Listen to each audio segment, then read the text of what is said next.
주님의 이름으로, 참 주신 주님의 이름으로 오늘 예배 가운데 참여하신 저와 여러분에게 주의 한없으신 은혜와 평안의 복이 함께 하시기를 간절히 축원드립니다. 이곳에 주님의 이름을 사모하며 주님의 이름을 믿고 주를 따라가겠다고 결심하셔서 자리에 함께 하신 여러분에게 정말 하나님의 도우심과 그의 팔이 알미하시는 매일매일의 삶이 될 수 있기를 다시 한번 간절히 축원드립니다.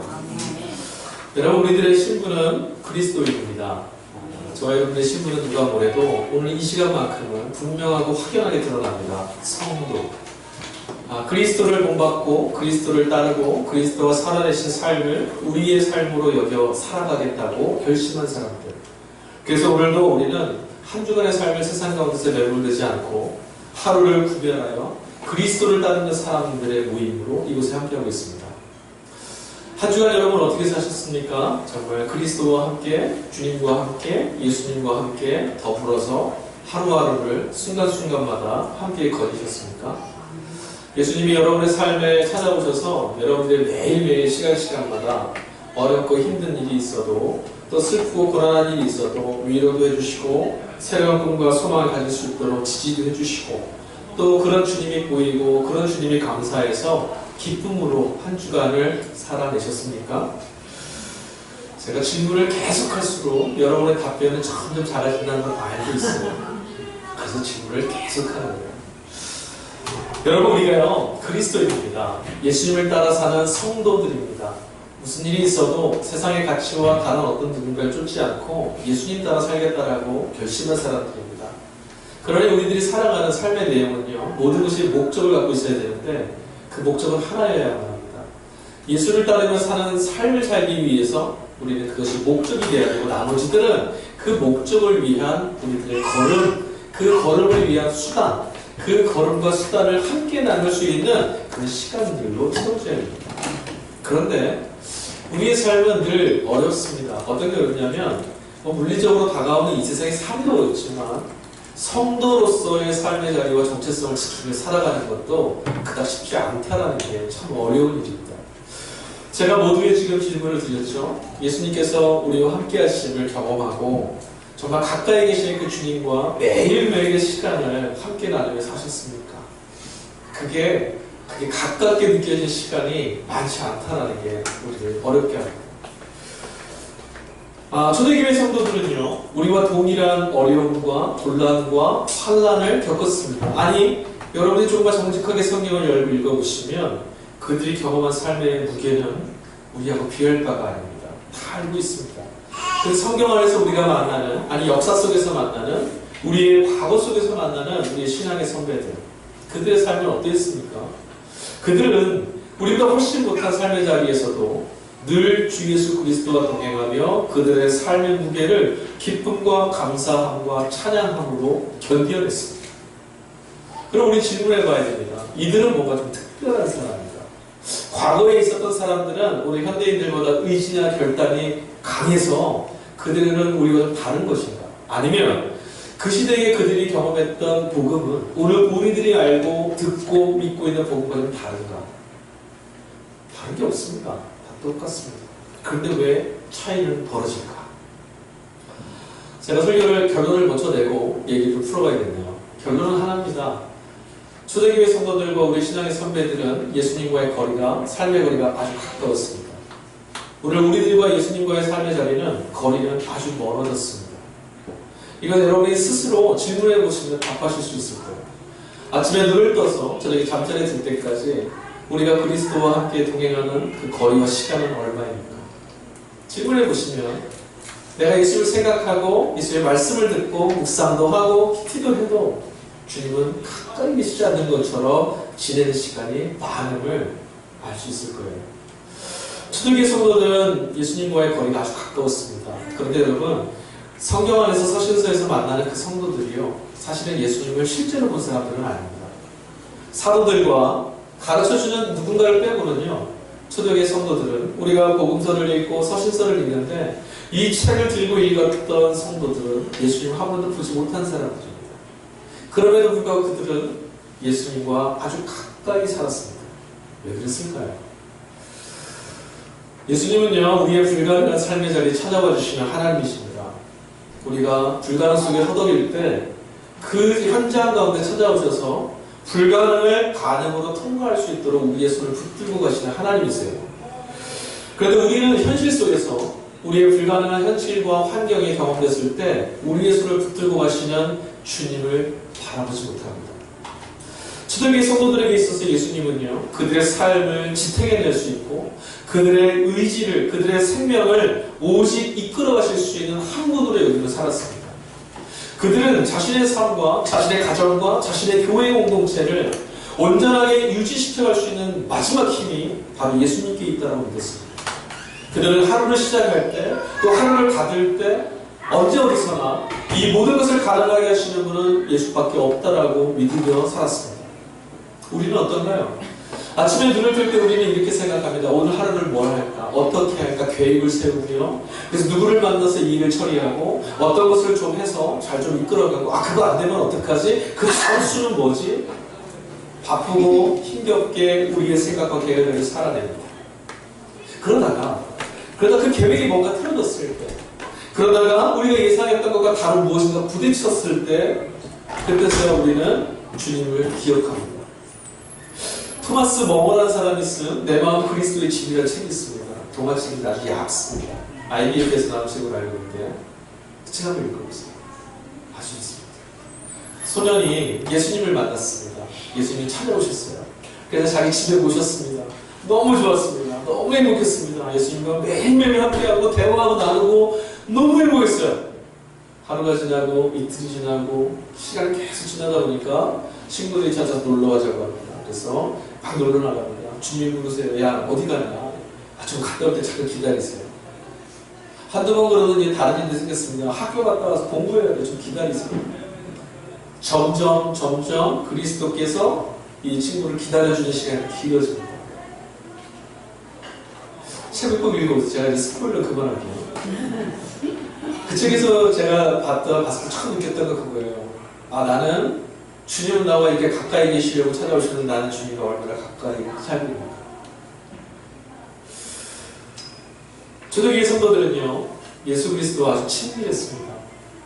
그들에게 있어서 유일한 벗, 그들의 삶을 위로해 줄 수 있고, 그들의 삶을 이해해 줄 수 있고, 그들의 연약함을 북돋아 줄 수 있는 한 사람은 예수밖에 없었어요. 그들의 삶에 번들어 있었던 나라와 민족과 사람들, 정치, 권력, 종교인 그 누구도 초대교회 성도들의 삶을 감싸줄 수 있는 사람은 없었습니다. 오직 예수만. 오직 예수만 내가 너희를 안다라고 말씀하셨으니까 이들은 예수와 친할 수밖에 없었습니다. 또 있습니다. 그들이 예수와 가까이 그렇게 지내다 보니까요, 그들의 삶에 그리스도의 영향이 미쳐지지 않을 수가 없었어요. 오늘 기독교인들의 삶이요, 오늘 교회의 삶이 세상 가운데 정말 빛과 소금 되어 살고 있는지 제가 묻지는 않겠습니다. 왜 우리 마음속에 답을 내리고 있을까요? 저와 여러분들 머릿속에서 세상 가운데 빛과 소금의 영향을 행사하고 살고 있습니까? 라는 질문에 어떤 답을 했을 거라고 제가 생각을 하는데요. 우리 왜 그렇게 생각할까요? 그리스도의 영향력, 그 생명과 사랑과 평화의 영향력을 우리가 상실해버리지 않습니까? 가까이 거하는 사람들이 영향을 미칩니다. 가까이 거하는 사람. 내가 어떤 사람을 아무리 좋아해도요, 그 사람을 닮고 그 사람의 모든 걸 쫓아가는 것은요, 그 사람 가까이 할 때 가능해요. 아이를 보면 그 집안의 가풍이나 그 부모들의 성품이나 이런 것들을 좀 얼핏 볼 수 있습니다. 제가 오늘 아침에 이제 교회로 와보니까 사모님이요 그러더라고요. 누군가 딱 지나갔는데 갑자기 그러더라고요. 사람을 보면 그 사람의 인격을 보여. 깜짝 놀랐어요. 뭐 이만을 하다고. 제가 농담으로 했죠. 점쟁이인 것 같아요. 근데 여러분, 사람을 보면요, 정확하고 언제나 그런 건 알지만 그 사람이 갖고 있는 마음씨가 좀 보일 때도 있고, 우리가 그 마음씨가 있는다는 건 그 사람만 보는 게 아니라 그 사람이 함께하는 공동체를 보게 돼요. 가족. 그렇죠? 친구를 보면 그 사람 알 수 있다고 하고, 그 사람을 보면 친구도 알 수 있고요. 그 사람을 보면 그의 가족도, 그의 부모의 성품도 얼핏 엿볼 수 있습니다. 왜 그렇죠? 가까이 하는 사람들에게 영향을 받아서 그래요. 교육학에서 최고의 교육은 뭐라고 하냐면 가르치는 게 아니라 앞에서 보여주라는 거예요. 야, 좀 정직하게 살아. 가르친다고 해서 정직하게 사는 게 아니라 정직하게 사는 모습을 보여줄 때 우리가 예수를 잘 믿으십시오. 예수가 우리의 주인입니다. 그와 동행하며 사십시오. 아무리 말해도요. 그건 지식의 파편입니다. 우리가 그리스도와 함께 가까이 사는 삶을 자주자주 우리의 삶 가운데에 놓지 않으면 우리의 성품과 우리의 삶은 예수를 닮을 수가 없습니다. 예수 그리스도에 대한 지식의 알은 이 시대만큼 풍성한 때가 없어요. 우리 역사 가운데, 기독교 역사 가운데, 주님이 오시고 승천하신 이후의 기독교 역사 가운데 지금처럼 하나님에 대해서, 예수에 대해서, 구원에 대해서, 신학적 내용에 대해서, 성서의 역사에 대해서 이렇게 잘하는 시대가 어디 있습니까? 수만 가지의 설교가 있습니다. 저는 성서일가를 뒤져보다가 본문을 막 검색하다 보니까 한 본문에 설교가 게시글이 30개 결과를 봤는데 목차로만 7개가 나오고요. 그럼 몇 개예요? 210개. 엄청나죠? 그런데 그렇게 많은 말씀을 듣고 그렇게 많은 이야기를 우리가 듣지만 과연 우리가 질문했을 때 우리 안에 예수 그리스도의 흔적이, 그리스도의 성품이, 그리스도의 인격이 되어 있냐라고 질문할 때 그렇습니다라고 말할 수 있냐? 왜 없습니까? 기도하지 않아서? 말씀을 읽지 않아서? 아니요, 기본적으로 우리는 예수와 가까이 하지 않습니다. 이것이 무엇인가 좀 나눠봐야 될 것 같아요. 현실 안에서요, 우리가 예배 가운데서는 예수님과 참 가까이 있다고 우리가 생각을 합니다. 이곳에 올 때마다 우리는 늘 그렇게 생각합니다. 하나님께 예배하고 예수 그리스도의 말씀을 듣고 그와 함께하고 있다. 그런데 여러분, 어떤 곳에 사람들이 가까이 물리적으로 가까이 있다고 해서 한 곳에 모여있다고 해서 그 사람과 가까운 사람이라고 다 그렇게 말하진 않죠. 만약에 우리 예를 들어 이 앞에 나가서 예배가 마쳐지고 저 마트에 갔습니다. 사람들이 북적북적합니다. 정말 밀집된 공간에 있습니다. 그럴 때 우리가 그 사람 보고 저 사람 나랑 가까운 사람이라고 말합니까? 지나가는 누군가를 보고 아저씨 오늘 나와 이 마트에 가까이 있어요. 당신과 나랑 얼마나 가까운 사이입니까? 이렇게 하실 수 있어요? 우리 그렇게 말하지 않죠. 그럼 가깝다는 건 또 뭡니까? 오늘 우리가 예배 가운데 함께 있어도요, 이곳에서 말씀을 듣고 예배를 드리고 있어도 예수님이랑 상관없는 사람도 있고요, 내가 예수와 전혀 상관없는 마음으로 관찰자로, 방관자로 머무는 경우도 있습니다. 예배는 우리가 말씀을 읽는 것은, 우리가 교회 공동체 하나 된 것은 오직 하나입니다. 그리스도 예수는 이미 나를 찾아서 이곳에 와 계시고 그 예수 앞에 내가 나아간다.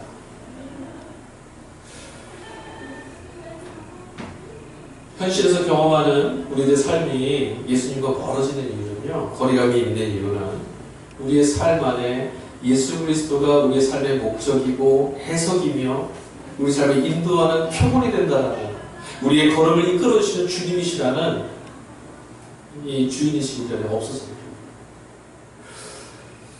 그래서 우리 성도들이 신앙생활 할 때 어려움이 좀 있어요. 주일에 교회에서는 정말 열심히 하십니다. 아침부터, 어떤 분들은 새벽부터 저녁 늦게까지 교회에서 열심히 살아가시는 분도 있고요. 저희 교회는 이제 일주일 내내 열심히 일하시고 또 지지적으로 멀면서 특별하지는 안 하지만 일주일 내내 교회에서 무엇인가 하시는 분들도 있어요. 열심히죠.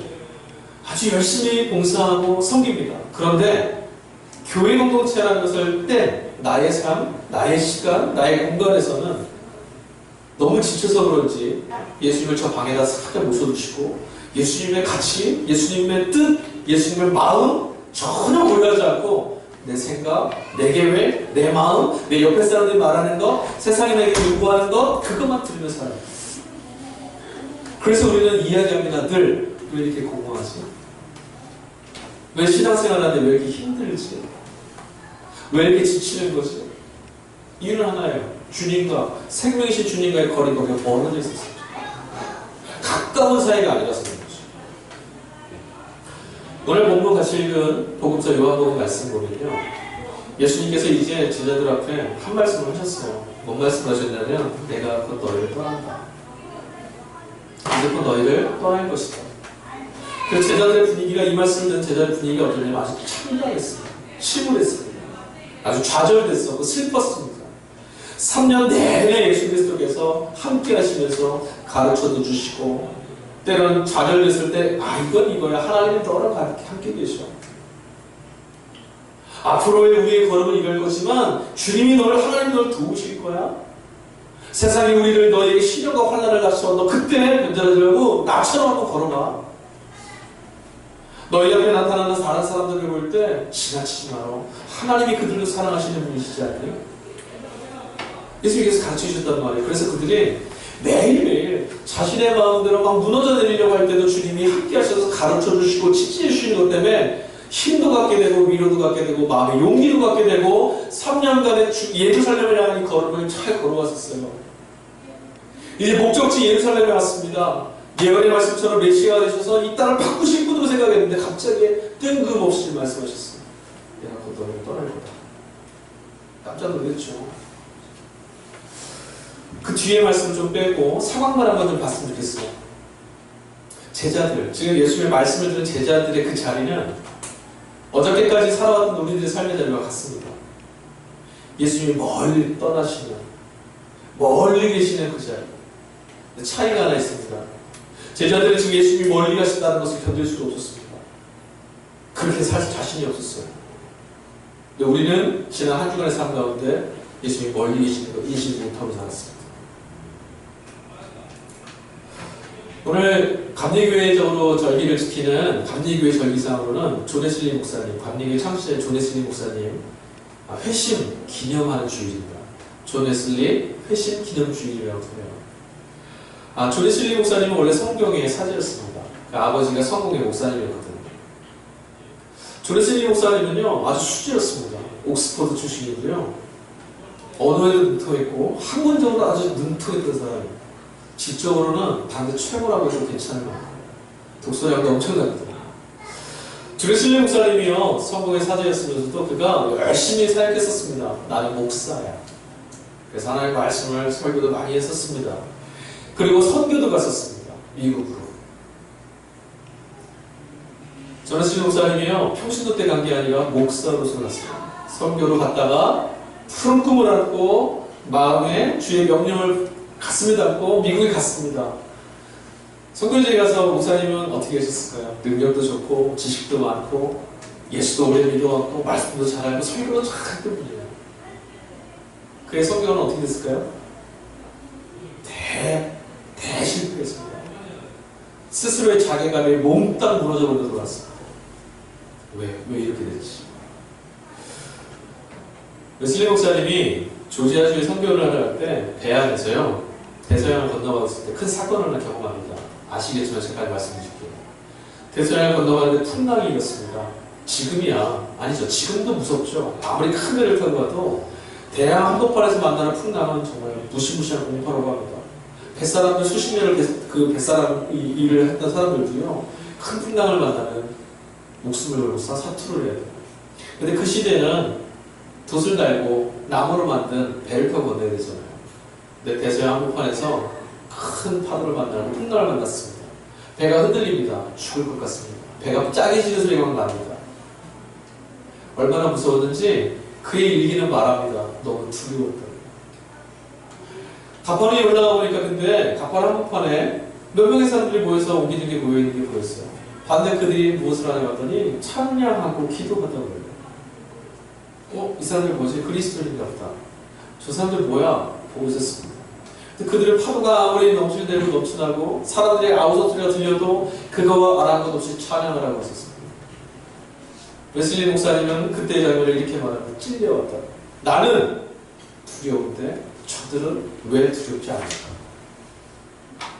저들은 도대체 어떤 믿음을 갖고 있길래 저들은 두렵지 않고 이 죽음에 직면한 상황에서도 하나님께 감사하고 찬양할 수 있었습니다. 나는 지금 죽음 앞에서 혼비백산에 있는 거예요. 무엇이 차이일까? 그때도 웨슬리 목사님의 신앙적인 회의는 고독의 시간은 계속했습니다. 늘 질문에 떠나지 않는 거예요. 나는 가짜인가? 나는 예수를 믿는다고 말하지만 나는 가짜인가? 예수를 잘 알고 있었지만 나는 뭔가 문제가 있는 사람이다. 나는 그리스도인이 아닌가? 내 안에는 무언가 빠졌다. 그리고 신앙의 방황의 여정을 계속 보여줬습니다. 목사인 예수입니다. 그래서 우리는 알고 있습니다. 1738년 5월 24일 웨슬리 목사님이 회심했다라고 하는 그날을 우리는 알고 있습니다. 올더스게이트라고 여기한 길을 걷다가 배 안에서 만났던 그 모라비안 교도들이 만나서 예배드린 장소를 침략하고 있었어요. 근데 그곳에서 들려오는 로마서 서문의 말씀의 음성이 들리는데 그 말씀을 듣다가 웨슬리가 이렇게 일기에 기록합니다. 무엇인가 가슴이 뜨거워지는 걸 느꼈다. 그게 웨슬리 목사님 회심한 날이거든요. 근데 감리교회 안에요, 웨슬리 목사님에서 좀 오해하는 게 있어요. 웨슬리 목사님의 그날의 회심은요, 그 일기는 오늘 우리가 생각하는 것 좀 다르게 쓰여졌어요. 우리는 뭐라고 생각하냐면 웨슬리 목사님의 그날 그 거리에서 완전히 회심해서 그 전까지의 걸음이 되돌려지고 전혀 새로운 변화된 삶으로 살게 되었다. 뜨거운 가슴으로 안고 믿음 안에 헌신하며 살았다. 그날은 회심의 날, 대인생의 역전의 날이었다. 우리 그렇게 생각해요. 근데 웨슬리 목사님의 일기가 그렇게 되어 있지 않습니다. 가슴이 뜨거워졌다는 표현도 원어대를 읽어보면 무언가 따뜻해져 왔다. 근데 잘 몰랐어요. 무언가 따뜻해져 왔어요. 그때부터 뭘 했냐면 신앙적인 고뇌와 회의를 포기하지 않고 어떻게 하면 내 가슴을 이 무엇이든 뜨거워지는 이것을 내 삶에 충만한 것으로 채우고 살아갈 수 있을까 계속 따라가는 거예요. 웨슬리 목사님이요 1738년 이 올더스케일 회심하기 이전에도요 회심 사건을 일기에 기록한 게 있어요. 1725년에 옥스퍼드 대학에서 회심했다라고 기록한 게 있습니다. 그게 첫 번째 회심입니다. 그 회심은 뭐였냐면 이런 거 있어요. 아무리 성경을 읽고 말씀을 읽어도 이 예수는 옳다. 나는 그러므로 예수를 믿기로 작정하였다. 그러니 나는 이제 또 예수를 믿는 사람이다. 우리랑 같은 장면 아닙니까? 저와 여러분들은 지금 예수를 믿기로 결정하지 않았습니까? 저와 여러분들이 아무리 모아도 말씀을 들어도 말씀을 읽어도 예수 믿는 게 옳아서 오늘 이 자리에 서 있지 않습니까? 그런데 웨슬리 목사님 바로 그 1차 옥스퍼드 대학에서 있었던 그 회심 이후에 자신이 믿음의 정체를 발견했습니다. 동의했거든요. 맞았거든요, 그 길이. 그래서 믿기로 결심했거든요. 근데 그 배 위에서 자신이 얼마나 연약한지 발견했어요. 그래서 1738년을 맞이합니다. 1738년의 회심은 두 번째 사건인데 우리 그때가 웨슬리의 회심이라고 기록합니다. 무엇이 달랐냐면 1738년에는 로마서 서문의 말씀을 듣고 있었는데 무언가 자신의 마음 안에서 따뜻해짐을 느꼈다. 뭐냐면 그 이전까지는 예수를 믿기로 결심한 돌아섬이었는데 1738년은 웨슬리 목사님으로 하여금 예수가 믿어지게 하는 무언가가 일어납니다. 믿어지는 무언가. 믿어져서 돌이키는 무언가의 사건이 벌어졌다는 겁니다. 제가 오늘 이 지점에서 여러분에게 다시 한번 질문하겠습니다. 스스로 답변하십시오. 지나온 시간까지 우리는 모두 언제나 어디서나 예수 믿는 성도였습니다. 근데 지금까지 오면서 여러분 안에 예수 그리스도가 여러분의 삶의 주인이시며 우리가 그의 은혜와 은총으로 구원받아 살고 있으니 내 마음속에서 울부짖고 내 마음을 때리고 있고 내 마음을 그 예수를 생각할 때마다 뜨겁게 샘솟게 살아나도록 부추기고 있습니까? 아니면 나는 예수 믿는 사람이 맞아. 이렇게 말씀하며 살아왔습니다. 올더스케이지 지나고 나서요. 그 뒤에도 웨슬리 목사님은요. 아직도 잘 모르겠다. 매일매일 기도하며 삽니다. 그러다가 이제 10월 9일쯤 돼서 그해 10월 9일쯤 돼서 웨슬리 목사님이 중요한 사건을 하나 깨달아요.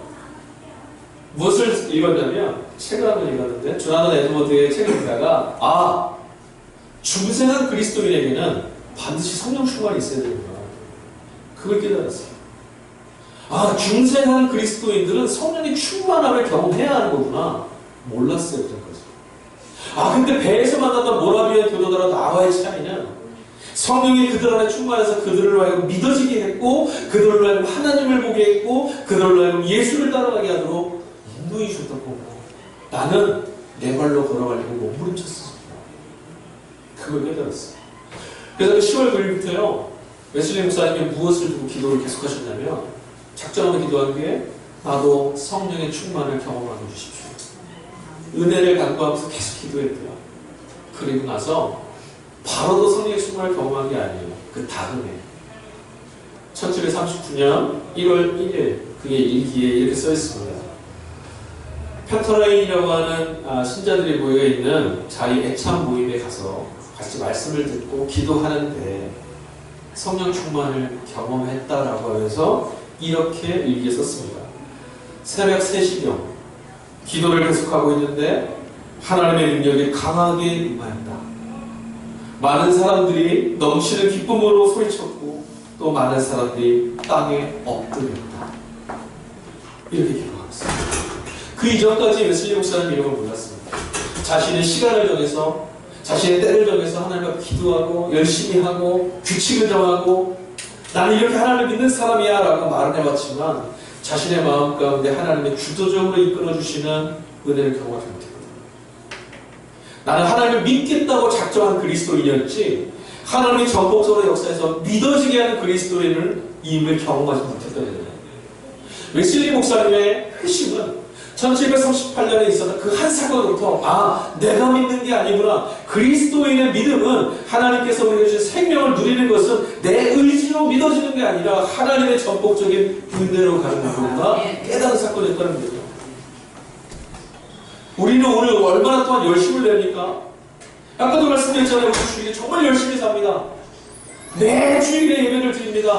주중에도 교회에 나옵니다. 열심히 봉사합니다. 내가 하나님을 향해서 주님을 향해서 무엇인가 믿고 걸어가겠다라고 결정하고 살아갑니다. 그런데 그 시간이 지나면 공허합니다. 왜요? 내가 하나님을 향해서 뭘 하겠다고 하는 의지는 있었는데 주께서 나의 심장을 붙들고 나의 삶을 움켜쥐고 나의 삶에 함께 하시면서 동행하시는 것들을 경험해보지 못했거든요. 주님은 생명이시지 않습니까? 주님은 기쁨이십니다. 주님의 능력입니다. 주님의 능력은 하늘의 능력입니다.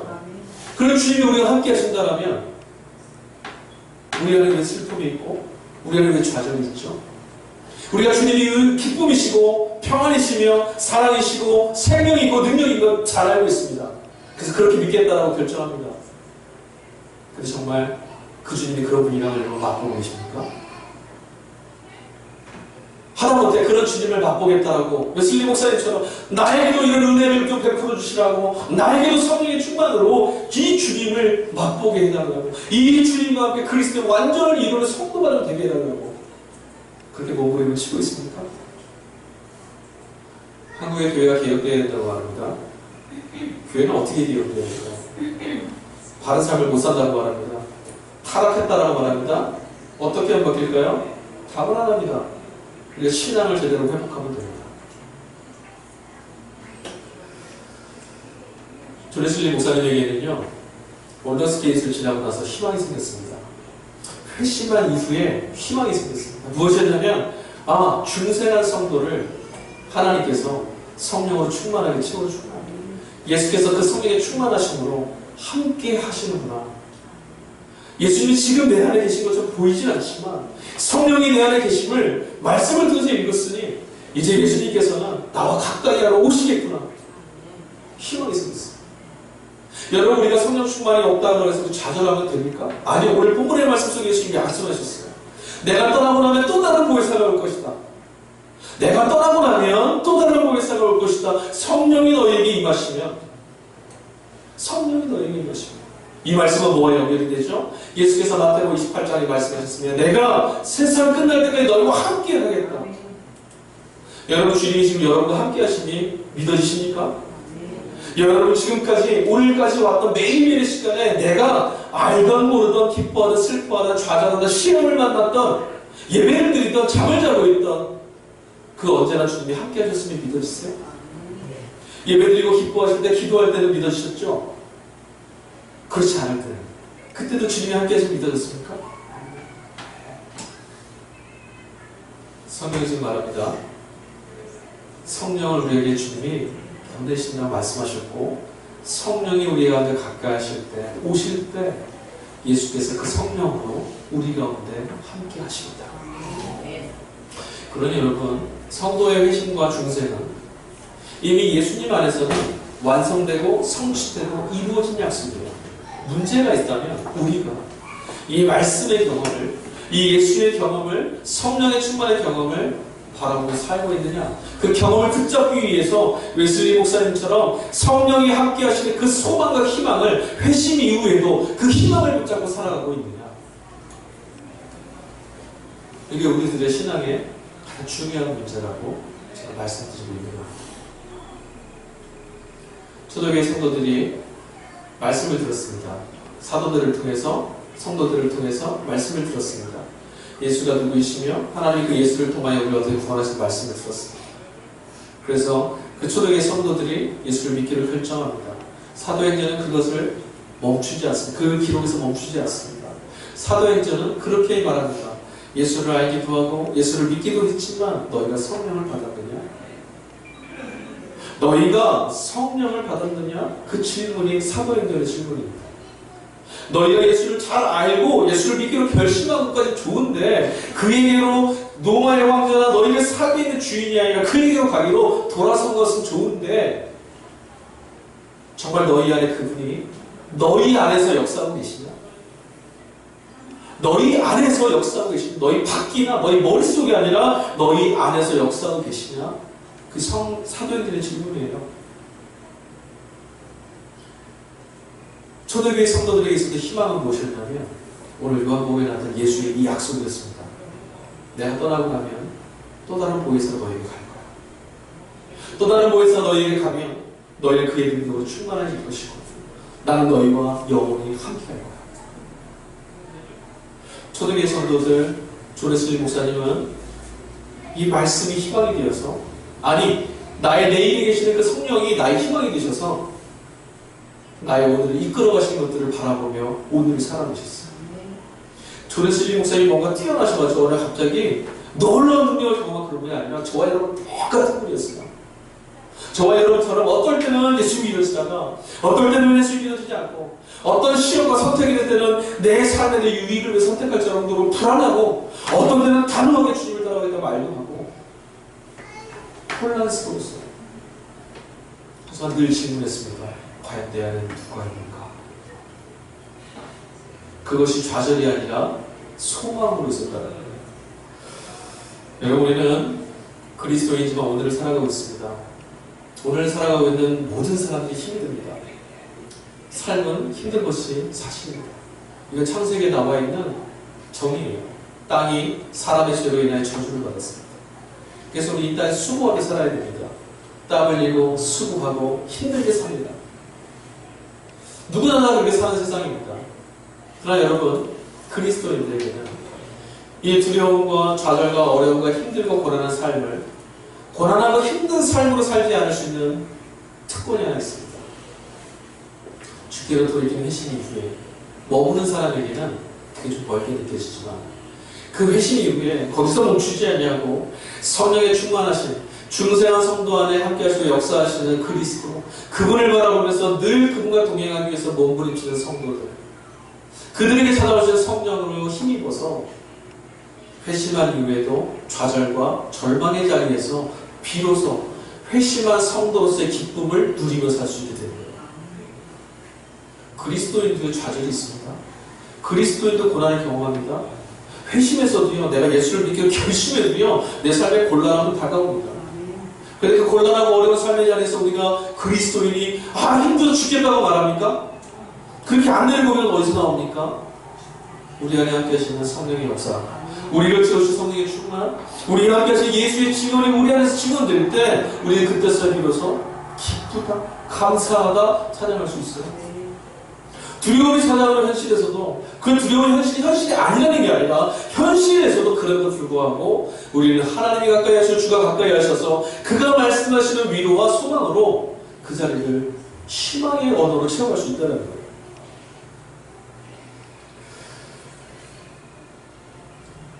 성령 강림절을 향해서 우리가 나아가고 있습니다.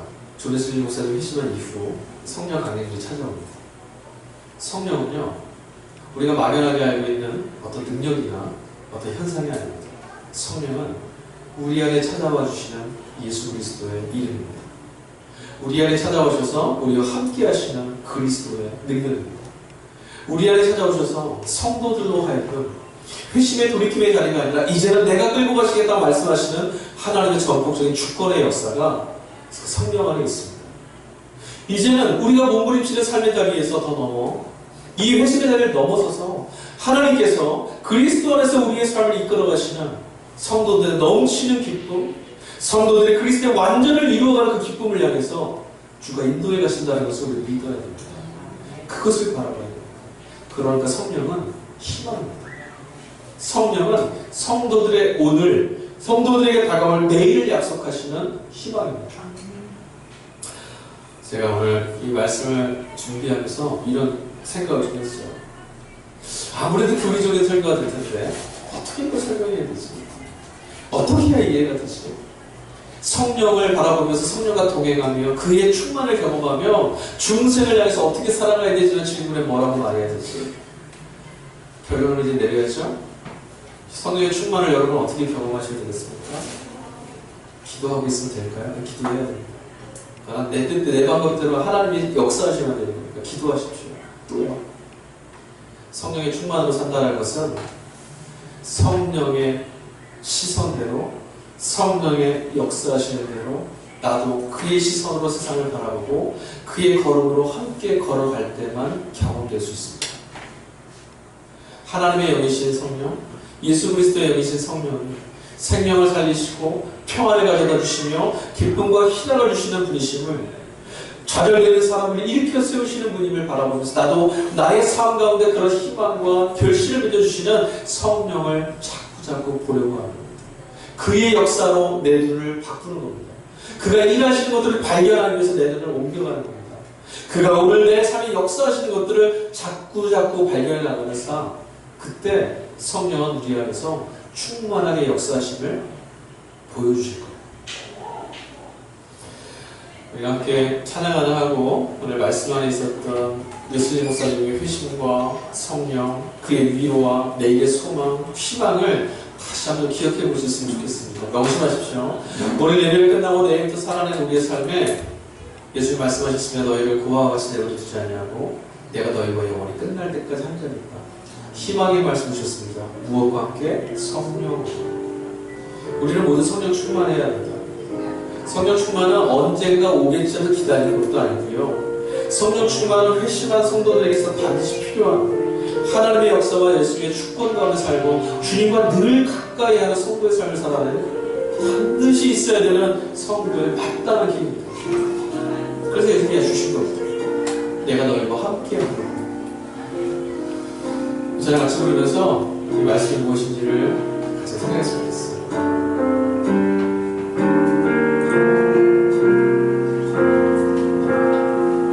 어머니 시절 때 어머니 시절 때 깊은 한숨 내쉴 때 그런 풍경 보시며 단식하는 분의 고와 같이 너희를 버려두지 않으리.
하나님, 예수께서 이 땅을 떠나실 때 제자들은 좌절했습니다. 오늘 우리들의 삶도 주님께서 가까이 계시지 않아 좌절하고 슬프고 힘들고 고난한 매일 연속이었습니다. 주님, 웨슬리 목사님도 예수를 믿기로 결심했지만 예수를 잘 알고 있었지만 그의 삶에 여전히 공허하였고 두려움이 엄습해 있었습니다. 그들을 모두의 삶이 변했던 것은 딱 하나였습니다. 오늘 본문에 주님이 약속하셨던 성령이 찾아오셨을 때, 성령이 그들 안에 충만하셔서 믿어지는 역사로 예수의 함께 하시는 삶으로 그들을 이끌고 가셨을 때 그들은 진정한 그리스도인이 되었습니다. 주여, 오늘 예배드리며 나온 우리 모두에게도 중생한 성령의 충만을 허락하여 주시옵소서. 우리가 살고 있는 이 세상에서 그리스도인으로 담대하게 살아갈 수 있도록, 승리하며 살아나가신 주의 약속대로 살아갈 수 있도록 우리의 의지와 우리의 생각으로 돌아서는 게 아니라 하나님의 마르지 않고 멈추지 않는 은혜와 사랑으로 성령의 역사하심으로 우리의 탄식하는 삶의 자리에서 찾아와 위로하시는 성령의 역사로 오늘 우리의 가슴 속에 우리의 삶의 영역을 찾아와 함께 눈물을 흘려주시는 주님의 힘으로 살아낼 수 있는 그리스도인 되게 하여 주시옵소서. 명목상 그리스도인이 아닌 언제나 주 예수와 동행하며 예수 그리스도와 함께 살아가는 우리가 되게 하여 주시옵소서. 그렇게 우리 안에 역사하실 주님을 찬양합니다. 감사합니다. 우리의 주 되신 예수님의 이름으로 기도하였습니다.